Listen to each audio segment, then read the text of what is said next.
Welcome to The Jewish Lens, a podcast to discuss anything and everything from a Jewish perspective. Now, please help me welcome the man who controls the media, your host, Jonathan Rosen. Hello, and welcome to another edition of The Jewish Lens. I'm Jonathan Rosen, and today I'd like to welcome an award-winning novelist.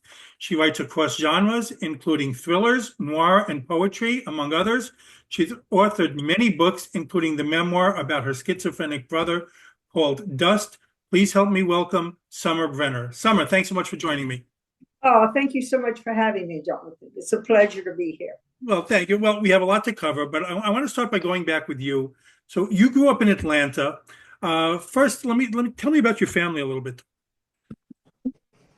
Well, I was the grandchild of immigrants. Mm-hmm. My grandfather came from Lithuania, and he came to Atlanta, like so many immigrants, like most immigrants, with nothing virtually. And he came to Atlanta, odd place in some respects, because he had other brothers who had immigrated before him. So he came to join family members, and eventually he brought his mother from Lithuania. And my understanding of the family story, and maybe some of this is a little bit mythologized, but he was a peddler, and he would go out with a wagon and a mule and go out into the countryside of Georgia. And the refrain would be "Jew man here." That's what the people would call "Jew man here." And he would be selling, pots and pans and needles and thread and, all kinds of notions and sundries and housewares.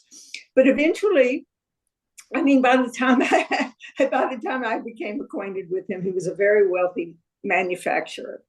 So I grew up in a materially privileged world. That's all right. You grew up, your family was like an affluent family in the area? Yes. The name was Abelman, and my grandfather owned Puritan Mills. Mm-hmm. It no longer exists, but it was a mill. Mainly people think of mills, I think, as manufacturing cotton or woolen goods, but this was a mill that manufactured flour and feed. Mm-hmm. So he had a line of flour that was called Mighty Pure Flour, Puritan Mills. When you think of a little bit of the irony of the names. And then he also made feed, mostly chicken feed. So Georgia's a huge chicken capital. I think Gainesville, Georgia is called the chicken capital of the world. Do you know what made your family go out to Atlanta? It's just at the time, I don't know when they went, but it just seems so odd considering like most went to like New York or other areas like up north when immigrants came in. It's true. It does seem odd. It as to people who live outside of the South. But in fact, in the South, there's many, many Jewish people, and often in every small town, you'll find that the mercantile store or the jewelry store is owned by a Jewish family, at least historically. A lot of times those Jewish families would assimilate. They would convert to Christianity. They would want to fit in, but the name still might be Zimmer. No. Right. In my case, my aunt, who was my father's sister, and that's a different history. They went to North Carolina. They went to a small town in the mountains of North Carolina, again, because family had preceded them. So they had a little store in a place called Hendersonville, which is outside of Asheville, North Carolina. But my aunt, my father's sister, married a man in South Carolina, and they ran a store for, 60 years called Garber's. Wow. And that store in Batesburg, South Carolina, was one of a small chain of stores called Garber's. So there are these stories all over the South. I'll just mention, if anyone's particularly interested in the history of Southern Jews, there is a wonderful book called The Provincials by Eli Evans. And it charts a lot of the differences in Southern Jewish history, because originally the first Jews that came were Sephardic Jews. Mm-hmm. And they came as planters. They came to the coastline to have plantations. And Savannah has the third oldest synagogue in the United States. Wow. New York, Philadelphia, Savannah, I believe, is the history there. Oh, well, I'll have to look that up. That's fascinating. And so, what was your family life like, especially in regards to Judaism? Fairly secular. Hmm. My grandparents belonged to two synagogues. One was conservative and one was reform. The reform was considered a higher status. If you know this history of the Russian or the Ashkenazi versus the German Jew, there was, now it's a sort of seamless thing, but in those days, the German Jews had first come to the South and to Atlanta, and they had founded this very reformed temple, and it was called the Temple. Hmm. And then as Ashkenazi Jews came in to the South, you would have more Orthodox and conservative temples. So it was my grandfather, not my grand.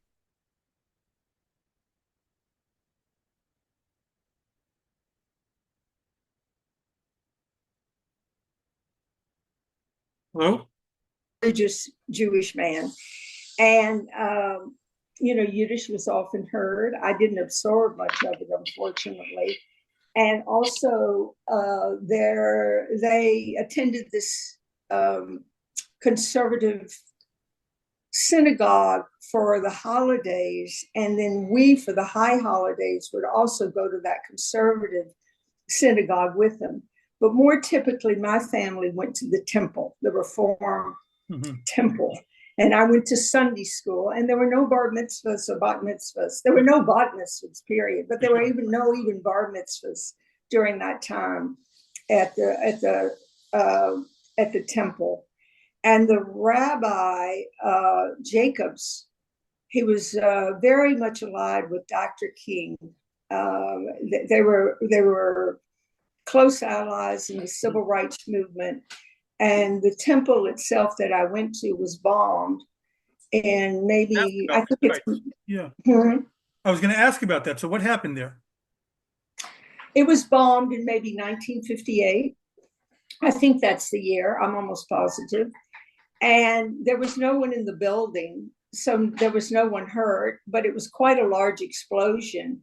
And there was a very large gap in the side of the sanctuary.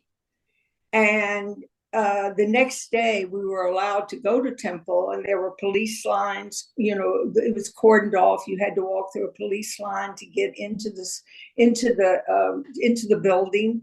And by sitting in the sanctuary itself, you could look out through this large gap in the wall it was a highway that was very close there, a freeway, we would say. So it was very moving. That event really marked my life in a way, because I hadn't experienced any direct contact with anti-Semitism. I guess you could say I'd been sheltered, but there were 15,000 Jews at the time in Atlanta. There were several Jewish country clubs. Jews weren't allowed to join other country clubs. And there were many synagogues. I mentioned the Orthodox conservative reform, but there was also a Sephardic synagogue. Did they ever find who did this to the shul, to your temple? I mean, it was like, was it Klan or just what type of group was it? Did they ever discover that? Yes, and there's a book about it called The Temple, and you can read the story. And a lot of the people who were mentioned in the book were friends of my family. They did find the man. He had acted alone, but he was a former Klansman. Mm-hmm. And there was a kind of odd reaction in the Jewish community when it happened, because a lot of the Jews at the temple had been in Atlanta for several generations. They were maybe the wealthiest. I won't say that as a sort of a total generality, but there were many, many wealthy members. Again, I would mention they had German origins. they dated their families back into cases to the mid 19th century. But then I wanted to mention the Leo Frank case because I was very close to a family whose grandfather, who had been the lawyer defending Leo Frank. You're familiar with that, that case. I can go into the history if you like. So they had assimilated to the degree that their offspring were already, the grandfathers of people I knew were already lawyers and doctors. And, you know, the Ashkenazi were a generation or two behind that. So after the temple was bombed, there was a little bit of this commentary that went around saying, you know, why would they bomb us? We're hardly Jews here. Of course, that's not true. I mean, the rabbi was a very serious Jewish man, and people who came to the temple were many of them serious Jewish practitioners. But there was a little bit like, oh, you know, why wasn't a conservative or Orthodox temple or synagogue bombed? So that was a little bit of an odd reaction. But I think it turned out, and I did read the book about the temple, but I think you could conclude it was really our rabbi's affiliation with Dr. Martin Luther King. That is what had put our rabbi into the headline. So that was really the first time that you really experienced anti-Semitism as a kid? Yes, and I didn't experience it much after that. I ended up going to a private Christian high school. It's called, it's a very fine academic high school. And there were very few Jewish girls in my class, but you know, I rarely experienced anti-Semitism. And I just want to know a little bit more about your family life, because from what I was reading, your parents were like entirely different points of view on things regarding Judaism and regarding many things. So how would they feel regarding Judaism? My father was trained as a scientist and had been raised in an Orthodox Jewish family. In this small town, as I mentioned, Hendersonville, North Carolina. And at 13, he was already headed to college. So he goes to the University of North Carolina, Chapel Hill at the age of 14. And he rejects his father, family, like so many do. And he becomes a very self-proclaimed atheist. So when I say that I grew up somewhat in a secular family, my father didn't practice Judaism at all. He knew all the rituals of Judaism because he had grown up in this Orthodox family. But we would go to my uncle's house, who in fact became the president of the conservative synagogue, for the holidays, where, you know, we would have a traditional Passover. And of course, it was my favorite, my cousin's favorite. It was all our favorite holiday, like for so many Jewish kids. We celebrated Hanukkah. We didn't celebrate Christmas. So there were Jewish customs that were in my house. But for religious events or even dinners, we would go to the conservative synagogue. So it was a little bit of a sort of split personality there.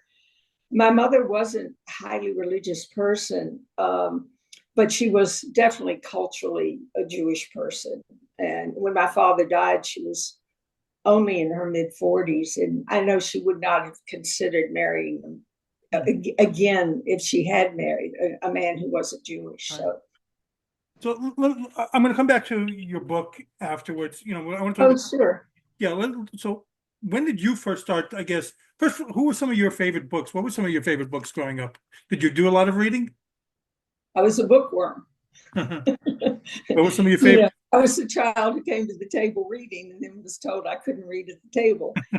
Oh, gosh. You know, I don't know. I think a great influence on a lot of young girls who then, as women, become readers or artists of any kind was Little Women. Mm-hmm. by Louisa May Alcott, because you have these four sisters, and each one of them sort of embodies a prototype of a kind of girl you would want to be. The girl who wants to get married, the girl who's so pretty and frivolous, musical, but there's that girl, and then there's the girl that is very serious and wants to be a writer, and then the sickly girl, the sickly sister. All of these have great emotional pulls on me. But Josephine, is Louisa May Alcott herself, her story.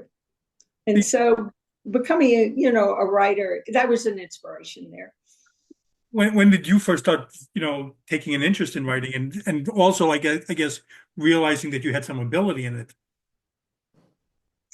Well, I as I mentioned, I went to this excellent high school, and we were very much required. Even summer reading was required, writing essays about books that you read over the summer, and books that were themed, like Humanities to Man was a theme that I chose, and it's been a theme of my life, actually. And I might just mention here that when the Rosenbergs were executed, it was a very traumatic moment in my father's life, and that I was a young girl, but it was passed down to me.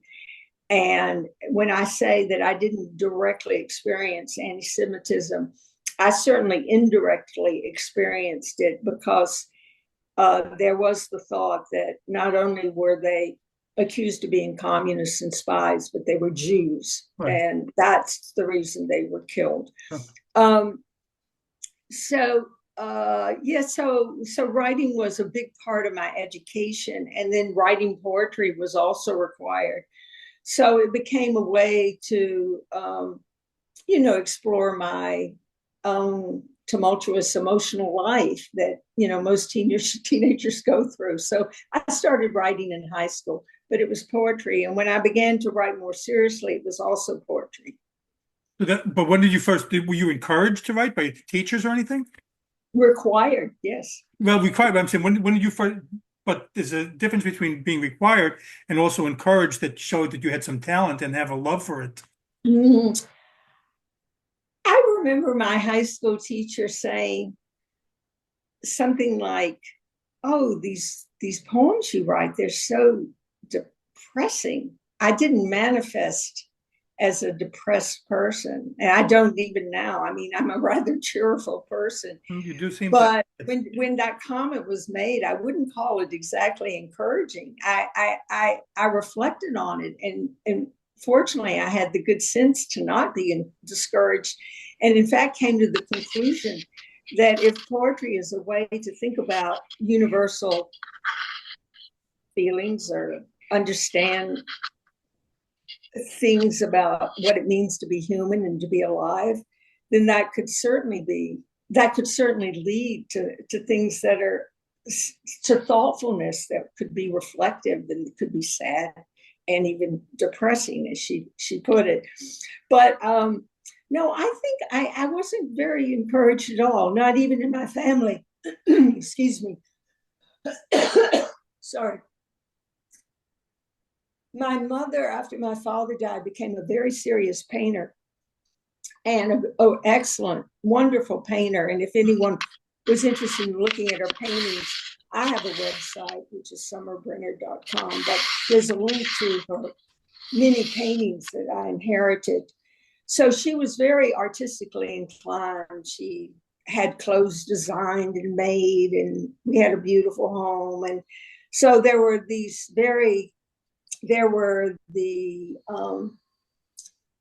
aesthetics surrounded me in my life growing up.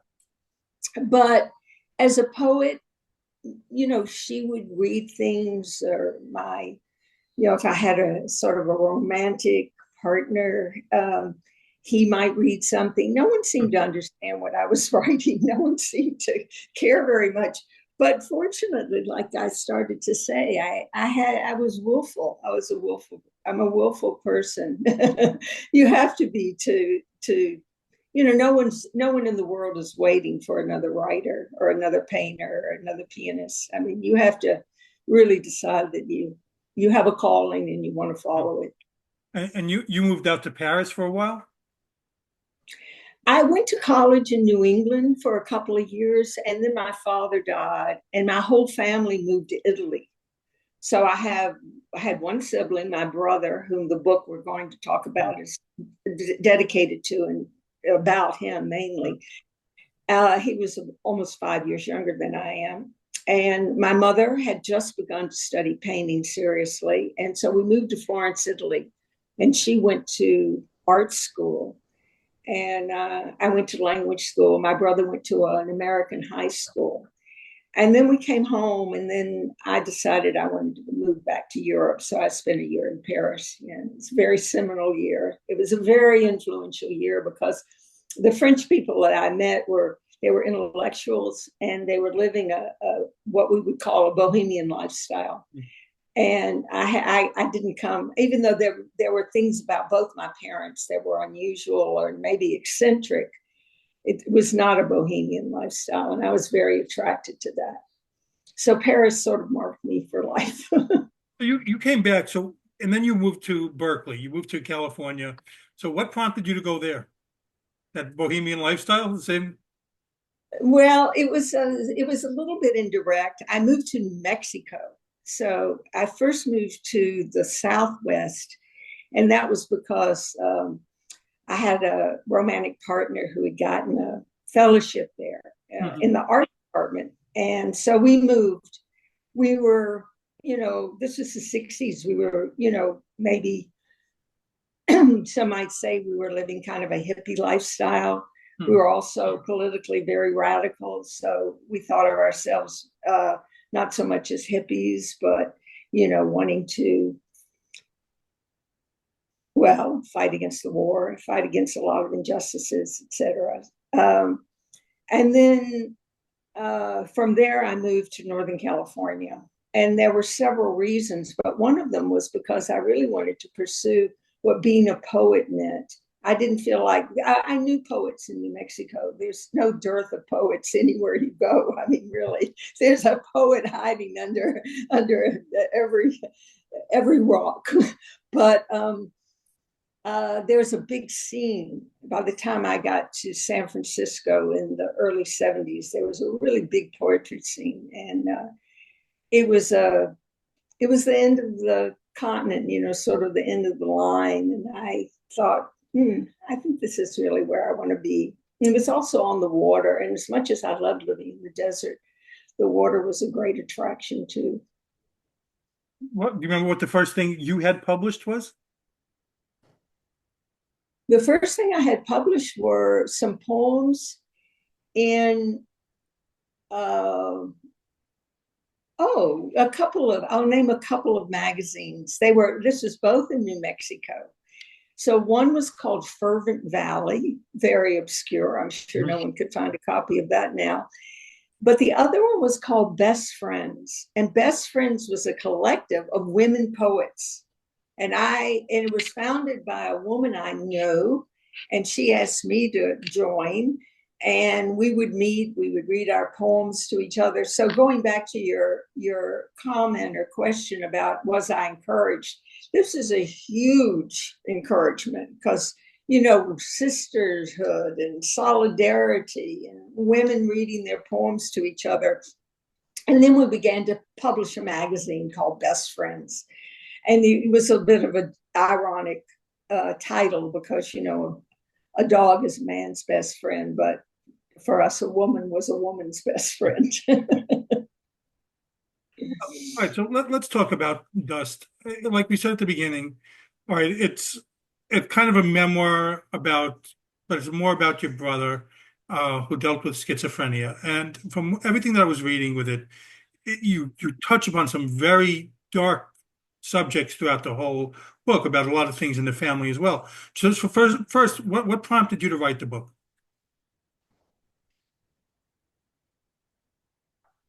The fact that I would live with my adult sibling and that he had been sickly all his life, not a schizophrenic because that came on in his late teenage years, but he had been sickly.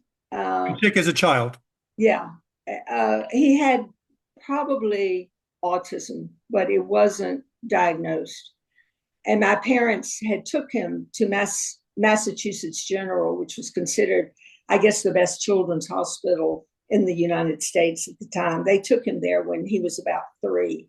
Mm-hmm. And he was misdiagnosed probably with mild retardation. But he had trouble speaking. He had various learning, what we call disabilities, and he was always sent to special schools. I never even visited one of those schools, nor was any child ever invited home to play with him from those schools. I think it was a real mark of shame for our family. And my parents, they coped in different ways, but neither one of them knew how to cope well with that. I think that's changed. I think that children who are different have been welcomed into the mainstream, both in education and in society.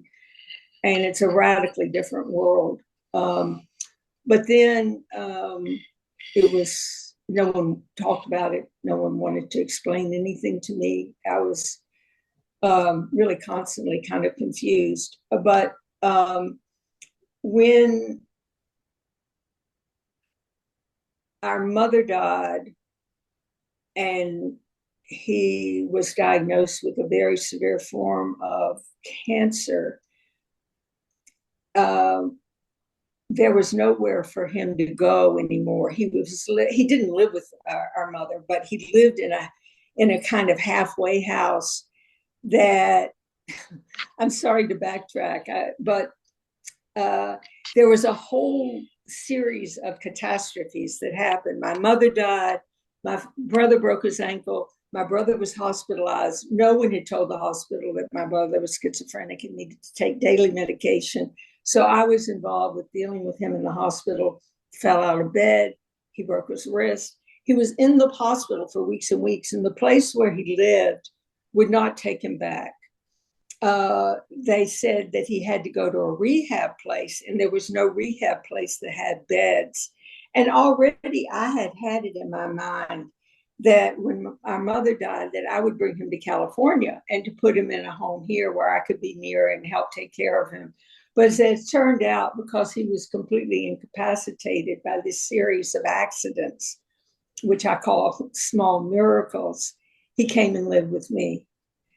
And that was just a kind of miracle in my life, that after 35 years of only seeing each other for a lunch or a telephone call or a Christmas gift or, something very minimal in terms of a relationship, that he would come here and live. And then once he died from the cancer, once he passed away, I knew I had to write a book for him and about him. So you feel like he was probably misdiagnosed earlier in his life, and just with a lot of things that happened to him, it sounds like it wasn't treated correctly. Well, autism, excuse me again, autism wasn't a very widely known condition. He was born in 1949. So we're talking about the entire decade of the 50s. Mm-hmm. He had certain abilities.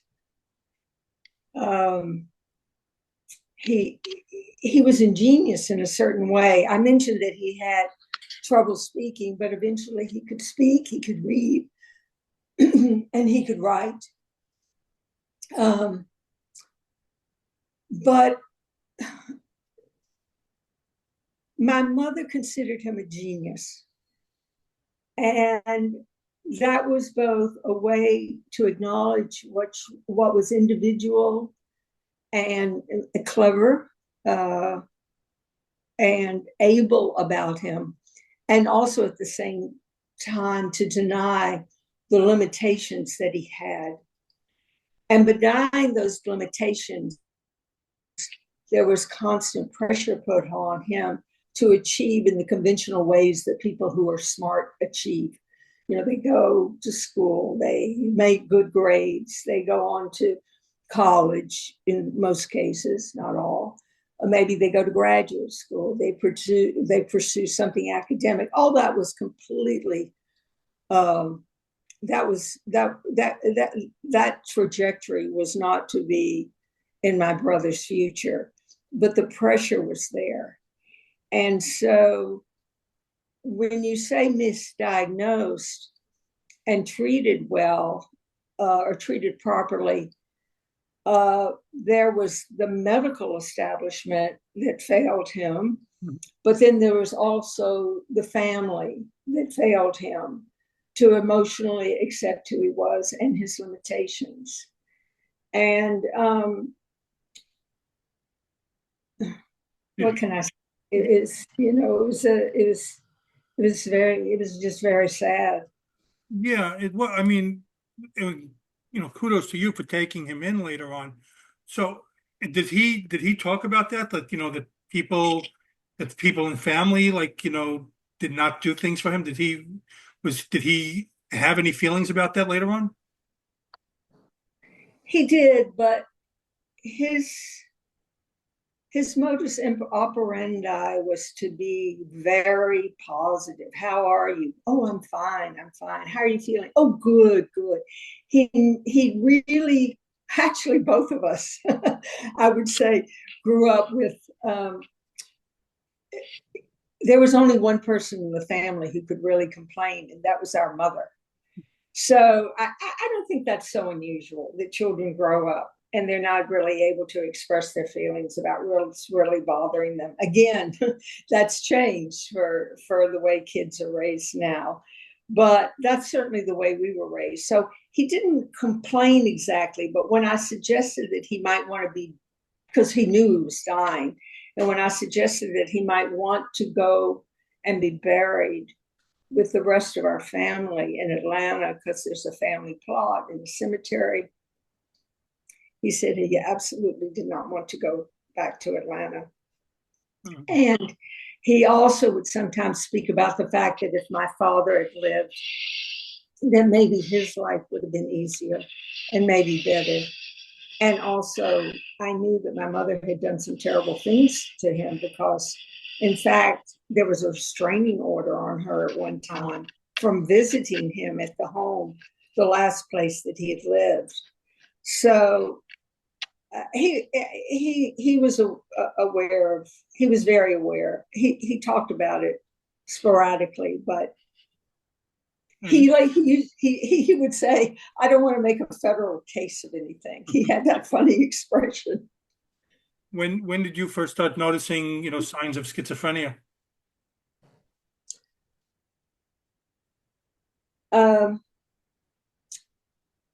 So we lived in Italy. He was 14. I was 19, going on 20 quite soon after that. And our father had already died. That was the last time I ever lived with my brother, and almost the last time I'd lived with my mother. When I came back from Europe, I stayed for a short time with my mother, and my brother was already institutionalized by that time. So I wasn't really around to notice it in any gradual way. But by the time I had moved to San Francisco, so this is I would say the spring of 1973, I got a phone call from my mother that something was terribly wrong with my brother, and I had to come immediately to Atlanta. And I did. I just came the very next day. Mm-hmm.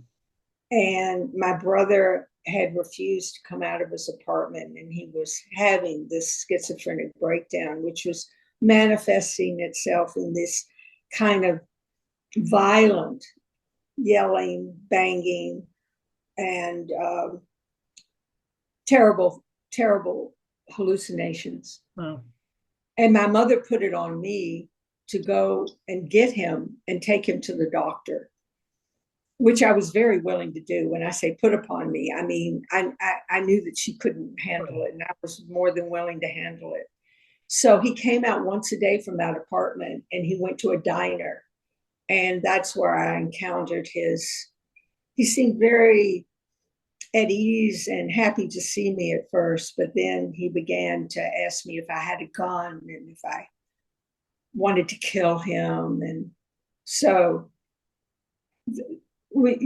I didn't see the gradual evolution of it, but I was actually present and at this sort of terrible moment when it happened. And that lasted for a very short time because they were threatening to get the police. And my mother had to call an ambulance, and he had to be dragged from that apartment and taken away. So there was nothing that could be done for that? Well, even now, I think if someone's having that kind of mental breakdown, they would be hospitalized and medicated. Right. And that's what he was. He was hospitalized and medicated. And then eventually, I don't know how many times the medication was changed or if it was changed at all from the original medication that he took. But the medication did eliminate the hallucinations. These drugs, these psychopharmaceutical drugs, some of them that are treated for really extreme states of mental distress, they break the body down. At least the old generation of drugs did, which is what he took. So he was very, very frail, and very thin, very frail. His teeth were rotten. He had a lot of physical problems, and some of that, I don't know how much to attribute to the drugs, but I think some of it is attributable to the medication that was given in those years. What prompted you to finally decide that I'm going to write this book? I'm going to, tell his story. I think it was the week after he died. I was just full of so many of he was here for 10 months before he died. And there were so many iterations of that, his happiness, his acceptance in the community, my friends embracing him, all the visits that he received, all the gifts people brought, the grocery store clerk who adored him, the barbershop we went to. There were just so many highlights for a life that had been miserable. And he did say his life had been miserable. And after the chemotherapy and he was in remission, he was so happy. But when the cancer came back and the chemo and he said, and I'll quote, he said, "I had a very crappy life, and I don't want to go back and to have those drugs again and have a crappy death." So there's a lot there. There was just so much there that I could, it both filled my heart and also my mind with the fact that it was an unusual story in the sense that a lot of times mentally ill people don't get taken into their family's home. I was told that over and over by social workers and, people who came to see him. And so I felt like the story was somewhat unique there and could touch people because I think mental illness touches most families. And actually, just as someone said in a comment online, spoiler alert, there's a happy ending. That all of that crappy life could come out okay in the end. It's so touching. I mean, on that subject, I'm very sorry that all this happened to your family. How was it for you writing this book? I mean, was it cathartic for you? Was it just brought back a lot of warm memories, bad memories? It was painful. It's even painful to talk about it. It's raw. Sure. And he died over 20 years ago. It's just very raw. And of course, it's true. Certain deaths you don't ever get over. I don't like that term closure. For the real loss, there's no closure. Absolutely true. Right. But I wrote the book soon after he died. It just took a long time to get published. So all of it was very, very fresh and raw, and it's still raw. And when I read from it or talk about it, it's very sobering. And he endured a lot of cruelty. And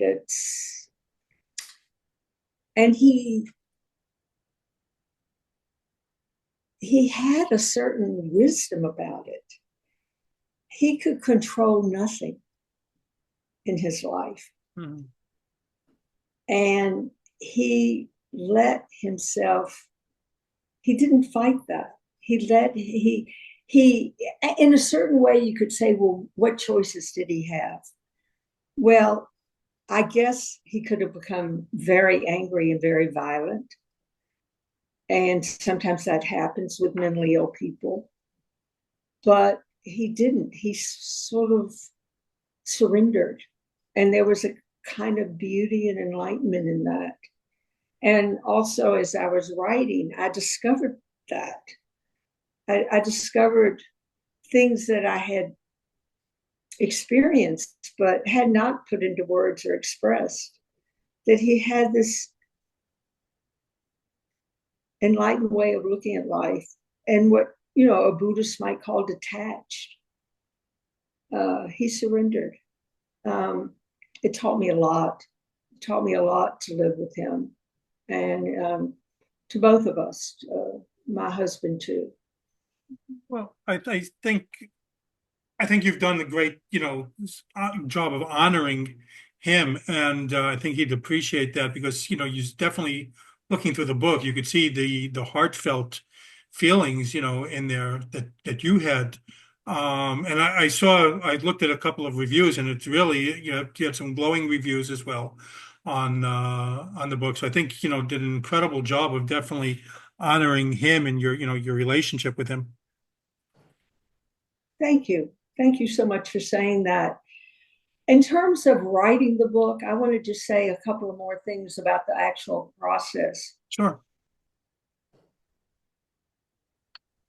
I would say most writers, obviously, there's a life that's lived in the imagination for certain kinds of writers, and I'm certainly one of those. But memory is, just a very essential quality of writing, no matter if you're writing, life on Mars, you're drawing from memory.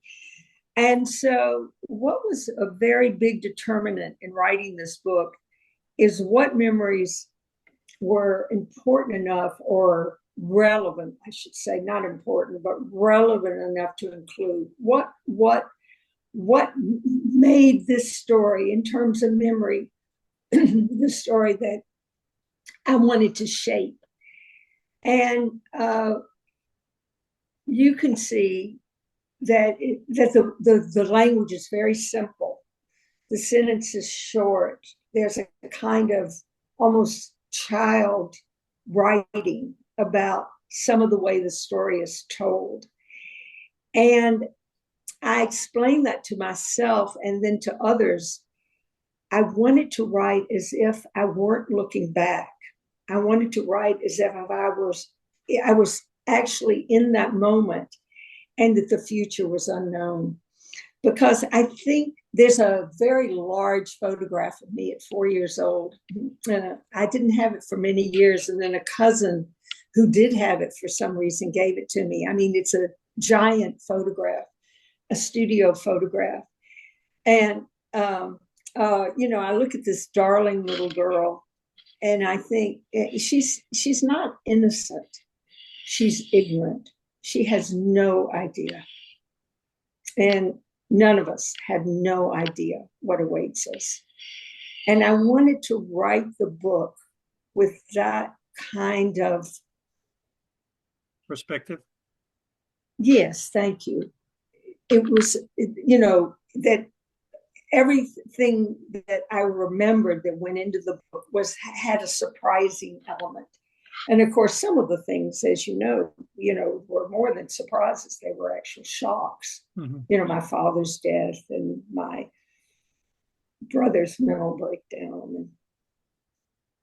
Well, I think you really nailed it there, because look, it's you look back at old pictures and you see, like, that person had no idea what was going to happen, for good or for bad.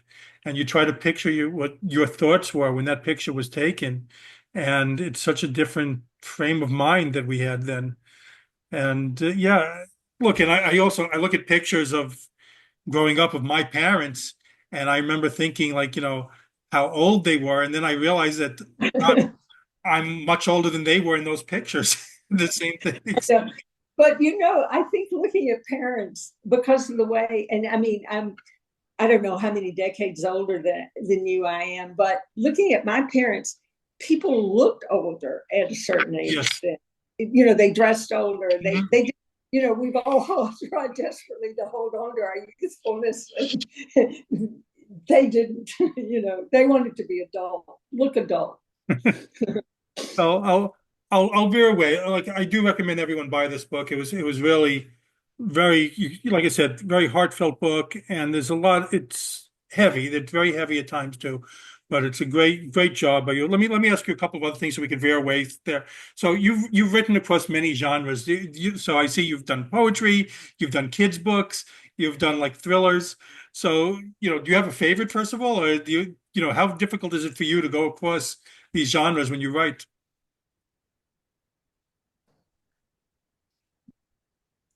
I think it's because, I'll give you an example. Mhm. So there was an incident that happened in my town, which is Berkeley, California, where two teenage girls were found asphyxiated in an apartment house. And they were young. They were about 15 and 16, two sisters. And they were from India. One of them died, one of them lived. And it turned out they had been bought by a very wealthy local family, a real estate family, and kept as sex girls Oh, wow. in this apartment. And then there had been some, fault in the plumbing, and they were asphyxiated and Hmm. found them. I forget the circumstances of how they were found, but that particular incident really, it lodged in my mind, and I wanted to write a book about sex trafficking. And I started to investigate sex trafficking and research it. Most of what you research, even with the kind of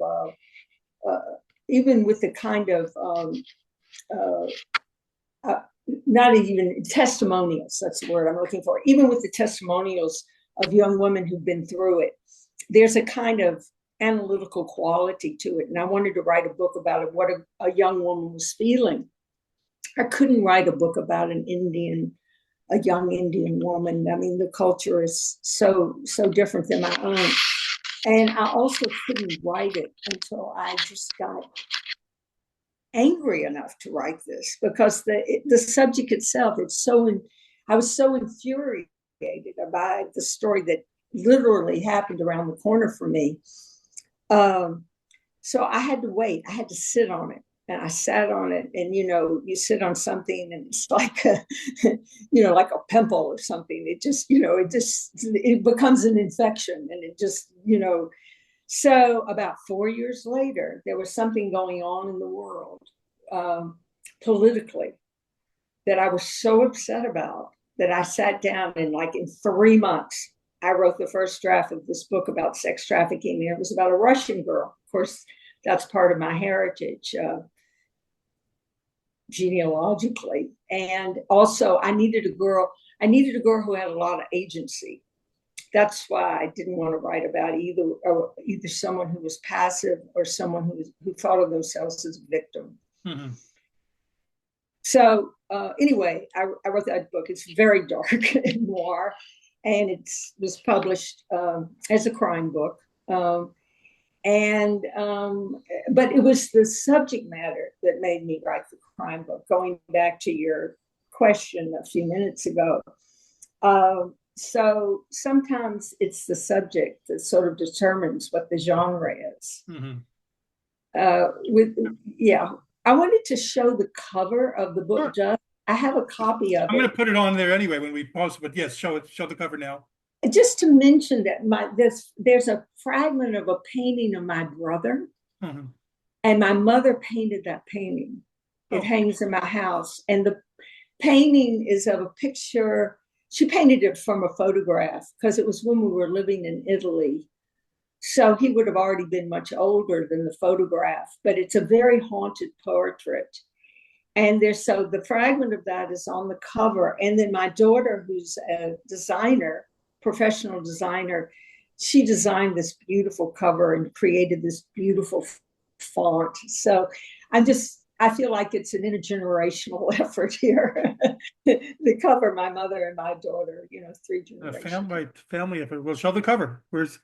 Let's see. It's a not for resale. It's an advanced copy. So can you see it there? I can see it. Yes. Fantastic. Yes. Yeah. So thank you. So is it my favorite book? I think the favorite book is the book that hasn't been published yet. Well, that's a good segue. So what are you working on next? It was published in a little tiny chapbook. If people don't know what that term means, a chapbook is often a book of, less than 30 or 50 pages, and it's small, and it's maybe not even bound, just stapled. This was a chapbook that was published by a little press in Canada and sold for $5. A real bargain, because what can you get for $5? Not even a cup of coffee, right? So a few of these were published, maybe 7 of them, and it's called Do You Ever Think of Me? And so now I have this very large manuscript of stories, some of them culled from novels, actually, that I don't think, a very long, big novel that never worked. So some of the books are seeded a little bit by some autographical details. So, I said books, but I mean some of the stories in this collection are seeded by some, things that have happened to me, and some of them are pure fiction, and some of them are kind of a medley of fiction and biography. So that's the next thing that you have in the works? It's definitely in the works, and I'm looking to find a publisher or a literary agent. That's usually a good first step. Well, good luck with that. I can't wait Thank you.